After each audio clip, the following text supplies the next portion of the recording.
Welcome to U.S. Defense Line Channel. Support for Ukraine is pouring in one after another. Russia has embarked on a path of no return and cannot escape even if it wants to. With moves to critical points, many Russian military points are destroyed. Ukraine gives Russian troops one last chance. The fate of the war will be determined if the Russian soldiers take their last chance. Russian troops, trapped in a corner, had little choice left. Either he will suffer serious losses with great defeats, or he will listen to Ukraine.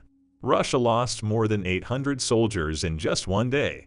It has been reported that Moscow, whose military losses are increasing day by day, has lost more than 75,000 military personnel since the beginning of the war. Chief of the General Staff of the Armed Forces of Ukraine announced the last casualties of the Russian forces in the war. Ukrainian troops destroyed 8 unmanned aerial vehicles, 3 air defense systems, 1 multi-barrel rocket system, 16 tanks, 28 armored combat vehicles, and 17 artillery systems used by Russian forces in the attack on Ukrainian territory. 840 of the soldiers of the Russian forces were neutralized in just one day. It was announced that the Avdiivka and Lyman fronts were the regions where the Russian forces were most ineffective. As it is known, the Lyman front was the most critical defeat for Russia. After this defeat, even the Chechen leader Kadyrov and Wagner founder Prigozhin, who are close to Russian President Putin, made serious criticisms of the Russian soldiers and their commanders. After these heavy criticisms, the guilty commanders were dismissed. This showed that these 2 names were included in the war on the fronts in the war. Soldiers of both names are fighting for Russia on the fronts. But against the Ukrainian troops, all these soldiers are having a hard time and suffer serious losses. This increases the tension between the leaders even more. On top of all this, Ukraine offered the Russian forces an option. Ukraine has also found a different and remarkable move in Kharkiv Oblast. Ukraine is helping Russian forces to surrender. Artillery units on the Kharkiv front of Ukraine fired bullets specifically at the Russian forces with leaflets with instructions on how to surrender to Ukraine. Leaflets were reportedly fired from various directions with the D-30 howitzers so that as many Russian forces as possible could take it. With this move, Ukraine may be aiming to achieve success with less losses in the war. This will also prevent the use of wasted equipment so as not to reduce military power. This time, Ukraine hit 21 critical points of the Russian forces with planes. Planes of the Ukrainian forces opened fire on 20 points with weapons and military equipment of the Russian troops, as well as an anti-aircraft defense system.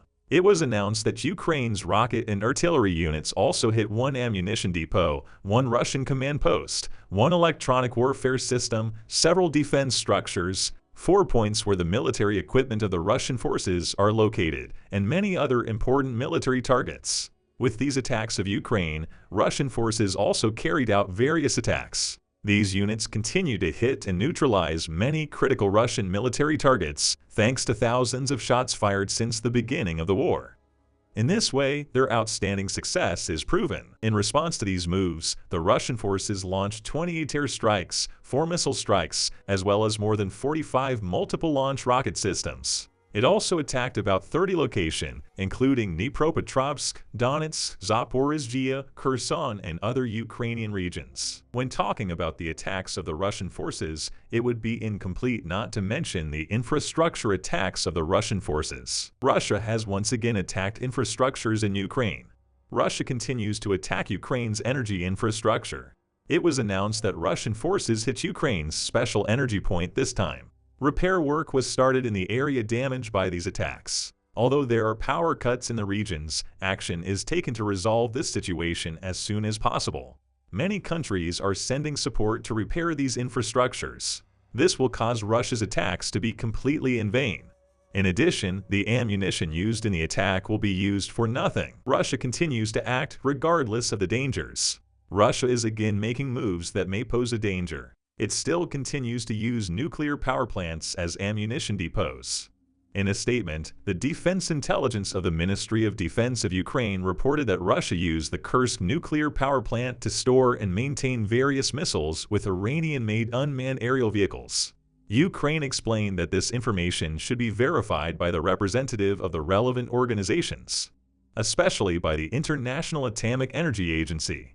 Since such moves pose a risk to many countries, it is only a matter of time before the reactions and sanctions against Russia increase. As it is known, Russia is also deployed in the region of Ukraine, which is the largest nuclear power plant in Europe. Moreover, it is known that he carried various soldiers and equipment to the region, making an effort to maintain control in this region at the beginning of the war. However, this situation has also mobilized many countries. Experts made various checks and took precautions in the region. However, as Russia's risky moves continued, both reactions and sanctions began to increase. Despite this, Russia, which does not withdraw its troops from the region, may be subject to more sanctions at any time. It is currently experiencing many problems due to sanctions. It is even said to have almost collapsed financially and has not even been able to find parts for its equipment damaged by the sanctions. Therefore, if he continues such reactionary moves, the war will progress towards a worse outcome for his own sake. Russia does not stop its missile attacks. It continues to attack Ukrainian territory, especially using the S-300 missile. Russian forces attacked Zaporizhzhia and Mykolaiv regions with S-300 missiles on the night of 3 to 4 November. Details of the regions were reported by Zaporizhzhia Oblast Military Administration head Oleksandr Staruk and Mykolaiv Mayor Oleksandr Sienkiewicz. According to the statements, the regions are damaged, but it is thought that these problems will be solved with reconstruction. On the other hand, positive news continues to come for Ukraine. Ukrainian Defense Minister Alexei Reznikov announced the good news. Reznikov stated that he is waiting for the details of the new military aid package to be made by the United States to Ukraine. Reznikov announced that Ukraine is currently developing an air defense system. Ukraine has reportedly done this not only with missiles, but also with various small arms and anti-aircraft systems. Noting that Ukraine should network with various systems, he added that Spain also announced that it would hand over Hawk 23 systems. It is known that such air defense systems are of critical importance for the use of them, especially against Russia, which is increasing its air attacks. In addition, the news of aid was heard from another remarkable country. Pakistan reportedly delivered at least 20,000 artillery munitions to Ukraine. But according to what is stated, these munitions may have been sent early in the war. Many countries seem to have had a great influence on the course of the war. In particular, it is known that each military equipment and ammunition is more than necessary on the battlefield. Every aid given for this is now of much more critical importance. In the following days of the war, we will see how the countries will progress and what successes they can achieve.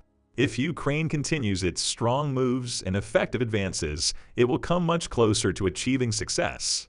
Moreover, thanks to these successes, many regions will be taken back and Russian troops will be expelled from the country. Ukrainian troops, who took back many regions one by one, hang Ukrainian flags in every region they take. The more Ukrainian flags flutter in the sky, the more motivated the Ukrainian troops are. This is critical to progress towards success. On the Russian side, the opposite is the case. Morale of the war is also increasing, with Russian soldiers taking damage to critical points and dealing with the problems of inadequate equipment. It is also known that such situations were quite effective in the course of the war. Therefore, it has become imperative that each move is carried out in line with strategic goals. We'll see what happens in the next few days.